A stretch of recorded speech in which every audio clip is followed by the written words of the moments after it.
Halo, kembali teman-teman. lagi di Ruang Ngobrol. Kali ini di Jumat pagi yang Jumat malam.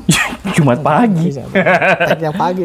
Yang di sini hujan ya. Ini yang sendu ini. Kita akan membahas salah satu komik yang ku dapat dari bukan Komipara tapi setelah Komipara, cuman belinya pas Komipara dari Matohak. Yang nggak ngerti Matohak itu adalah dia komikus dari 1SR6. 5 menit sebelum tayang dan ada sekarang tuh menggawangi penerbit Humi. Yeah. Nah, itu Hujan dan Bumi, buku-buku anak. Judul komiknya belum disebutkan tadi. Judul komiknya adalah Di Waktu ini. Yang mana akan merupakan trilogi waktu. Ya. Sekelebat kisah volume 1, jadi nanti akan ada 3 cerita. Akan ada cerita-cerita yang lain.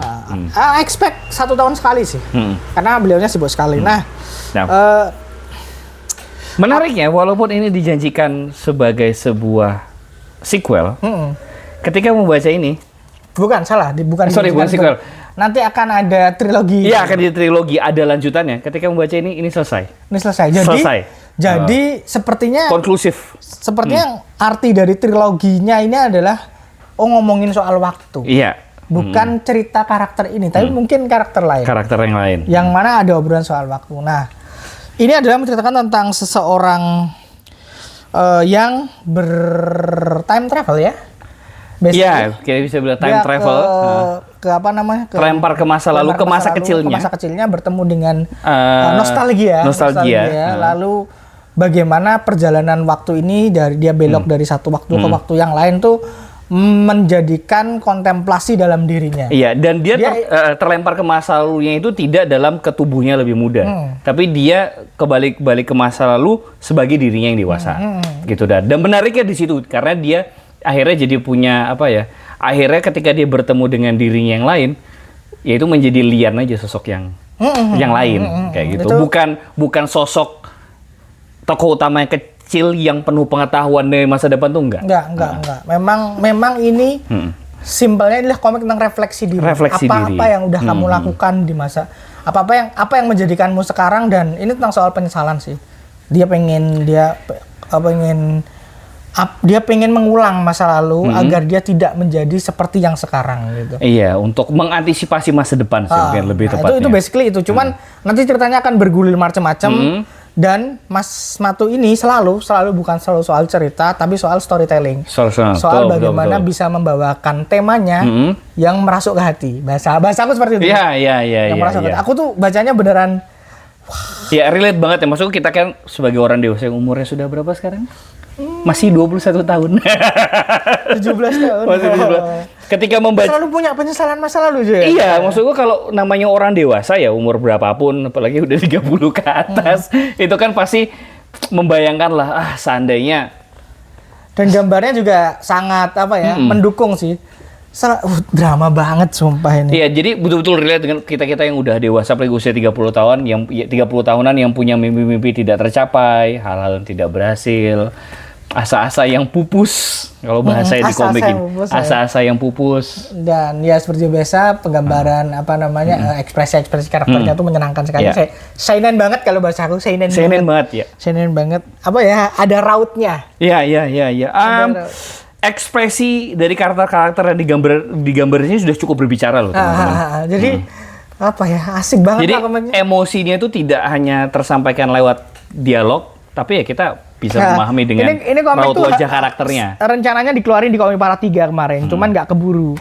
Dan aku jadi paham kenapa nggak keburu, karena emang secara kualitas dijaga sebagus mungkin. Nah, ngomongin soal masa lalu, kilas balik dan sebagainya, komik ini juga menawarkan nostalgia pada kita pembaca. Iya, terutama pada milenial tua. Ini sangat cocok dibaca oleh para milenial tua. Jadi relatability itu bukan hanya orang dewasa yang punya penyesalan atau hal-hal yang kurang berhasil, tapi kilas balik soal hal-hal sifatnya entertainment aja sebenarnya. Ada MVP lover, terus kaset-kaset, peace, love and gaul. Itu tadi tagline apa? Tulis di kolom komentar. Tua yang ngerti. Gila, aku beneran merasa seperti mesin waktu juga. Aku merasa mengikuti perjalanan karakter utamanya. Aku merasa aku ngerti zamannya. Masalah utamaku adalah karakter utamanya berbicara dengan logat yang dengan bahasa yang aku kurang paham. Aku ngerti maksudnya tapi ngernyit. Nah, aku sukanya dengan komik ini adalah aku paham logatnya teman-teman. Ya. Paham logatnya. Ini correct me if I'm wrong ya, logatnya antara logat Makassar atau logat Bugis. Aku asalnya dari Tarakan, Kalimantan Utara, teman-teman. Daerahnya daerah Jawa. Dia tapi di Tarakan tuh banyak orang Bugis. Daerah terpencil ya. Itu pasti daerah terpencil ya, cukup jauh sih. Iya. Di Tarakan banyak orang Bugis dan aku familiar dengan dengan logatnya yang ada di komik ini. Jadi ketika aku baca ini betul-betul, wah ini nih ya, kalau berinteraksi dengan orang-orang Bugis dari Makassar, ya seperti ini nih. Dan Mas Mato sendiri dari Sulawesi. Iya. Makanya ini lebih terasa seperti komik curhat. Betul. Tapi nggak begitu mengganggu, nggak begitu nggak yang sangat mengganggu, nggak. Tidak seperti You Will Spain by the way yang semuanya pakai bahasa Jawa Timur. Kalau bukan orang Jawa Timur akan bingung. Iya. Kalau ini apa ya? Aku masih ngerti maksudnya, cuman agak kaget aja ini ngomong apa gitu. Yeah. Ini ngomong apa? Ini ada tambahan apa? Apa toh? Iya. Ada gitunya gitu loh.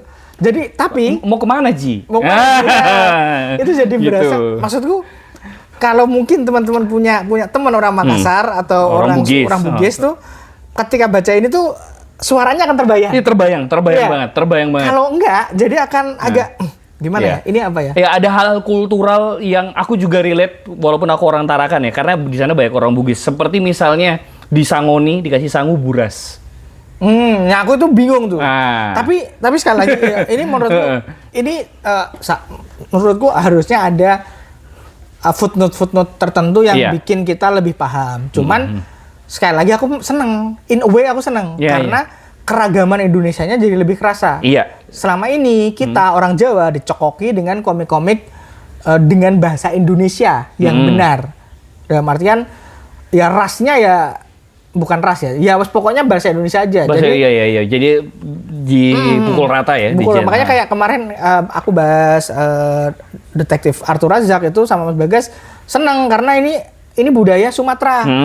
Jadi keragaman ini yang kemudian kalau aku ngelihat dari sudut pandang review ya menyenangkan karena ada pilihan komik yang bisa membawa kita ke tempat yang berbeda. Iya, dan walaupun kalau ini ngomonginnya bahasa ya. Dan keragaman itu ya tidak kan, menurutku keragaman itu kan ketika ditampilkan dalam sebuah produk entertainment atau sebuah karya itu kan nggak mesti hal yang sifatnya secara visual terlihat banget kayak tarian. Benar itu kayak dia, kostum. itu dia. Bisa jadi hal sederhana kayak kultur kehidupan sehari-hari aja. Gimana orang sana berkeseharian dan berbahasa dan berbicara. Untungnya sekali lagi aku tidak kehilangan makna. Iya. Hal yang penting dari komik ini aku nggak hilang karena bahasanya. Karena terbantu mungkin secara konteks aku bisa kita bisa paham karena kebantu tokoh utamanya juga sih. Iya. Tokoh utamanya kan ngomong dalam bahasa Indonesia standar kan.